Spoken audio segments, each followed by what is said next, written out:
फक्त 15 ते 20 मिनिटात बनणारा आज मी तुम्हाला बेंगलोरवाला डोसा बनवून दाखवणार आहे। तुम्ही पण अवश्य ट्राय करा। हा डोसा बाहेरून कुरकुरीत ग्लॉसी म्हणजेच की असा चमकदार व आतून मऊ लुसलुशीत आणि तुपाचा वापर करून बनवला जातो, त्यामुळे चवीला पण वेगळा आहे। मग एकदा नक्की बनवून पहा। तर चला मग जास्त वेळ न घालवता आपण व्हिडिओच्या सुरुवातीला डोस्यासाठी बटाट्याचा मसाला बनवूया। तर त्यासाठी पॅन मध्ये 1 चमचा तेल टाकून तेल गरम झाल्यानंतर त्यात घालायचं आहे साधारण अर्धा लहान चमचा मोहरी, अर्धा लहान चमचा जिरं मोहरी तडतडले की यात घालूया अर्धा लहान चमचा उडदाची डाळ, अर्धा लहान चमचा चण्याची डाळ व साधारण चिमूटभर हिंग टाकून जवळपास 4 ते 5 कढीपत्त्याची पानं घालायचे। मग त्यानंतर लांबट चिरलेला 1 कांदा व हिरवी मिरची टाकायची। इथं मी 3 मिरच्यांना लांबट कापून घेतला आहे आणि त्यासोबत चवीपुरतं मीठ व साधारण 2 चिमूट हळद टाकून मग साधारण मिनिटभर यांना परतायचं आहे। तर इथं काही कांद्याचा रंग वगैरे बदलेपर्यंत परतायची गरज नाही, फक्त तो थोडा नरम होईपर्यंत परतून घ्यायचा आहे आणि त्यानंतर त्यात बटाटा घालायचा। इथं मी 2 मध्यम आकाराच्या बटाट्यांना उकडून कुस्करून घालत आहे। मग तुम्हाला डोसे किती बनवायचे आहे त्या हिशोबाने बटाटा वापरा।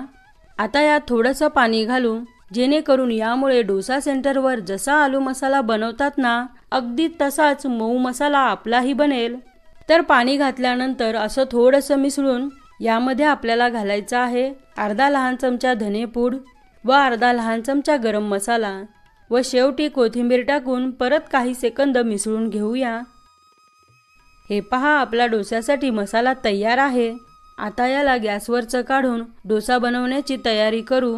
तर इथं आपण इन्स्टंट डोसा बनवतोय, त्यामुळे जाड किंवा बारीक म्हणजे असेल तो 1 कप रवा मिक्सरच्या भांड्यात घाला। 1 कप रव्यामध्ये ना साधारण मध्यम आकाराचे 6 ते 7 डोसे बनतात। मग तुम्हाला किती बनवायचं आहे त्या हिशोबाने रवा वापरा आणि त्यासोबत 1 चमचा भरून बेसन म्हणजे की चण्याचं पीठ व 1 चमचा गव्हाचं पीठ आणि 1 लहान चमचा साखर घालू। तसं साखर ऑप्शनल आहे, तुम्ही नाही वापरलात तरी काही हरकत नाही। हा पण 1 चमचा तेल ना अवश्य घाला जेणेकरून मऊ स्मूथ वाटलं जाईल। आता रव्याच्या अर्ध्या प्रमाणात म्हणजेच की अर्धा कप ताजं दही घालून दह्याच्या निम्म पाणी टाकू आणि वाटून घेऊया। तर सुरुवातीला ना यात जास्त पाणी न टाकता थोडंसं पाणी टाका, कारण की आपल्याला हे मिश्रण जास्त पातळ बनवायचं नाही, त्यामुळे 2 ते 3 वेळा थोडं पाणी घालत वाटायचं, म्हणजे त्यामुळे ना हे चांगलं वाटलं जाईल आणि व्यवस्थित फेटलं पण जातं।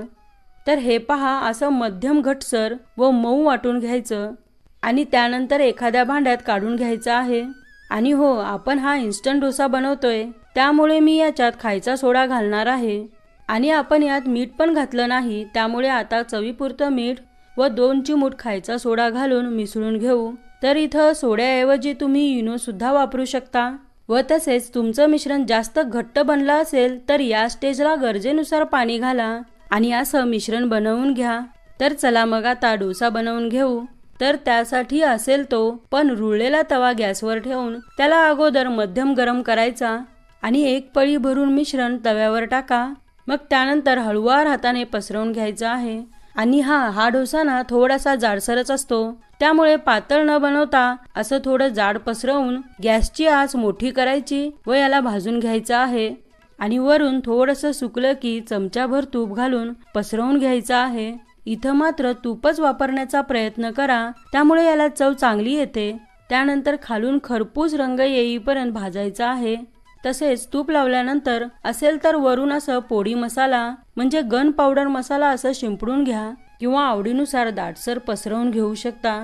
मग त्यावर बनवलेला बटाट्याचा मसाला ठेवून घ्यायचं व त्यानंतर असा छान खरपूस भाजला की याला दुमडून काढायचा आहे। तुम्ही पाहू शकता याला वरून किती सुंदर रंग आलाय आणि भारीच क्रिस्पी सुद्धा बनलाय। तर अशाच पद्धतीने उरलेल्या मिश्रणापासून डोसे बनवून घ्यायचे आणि हो, दुसरा डोसा पसरवण्यापूर्वी पाणी शिंपडून तवा मध्यम थंड करायचा, मग त्यावर मिश्रण पसरवून घ्यायचं।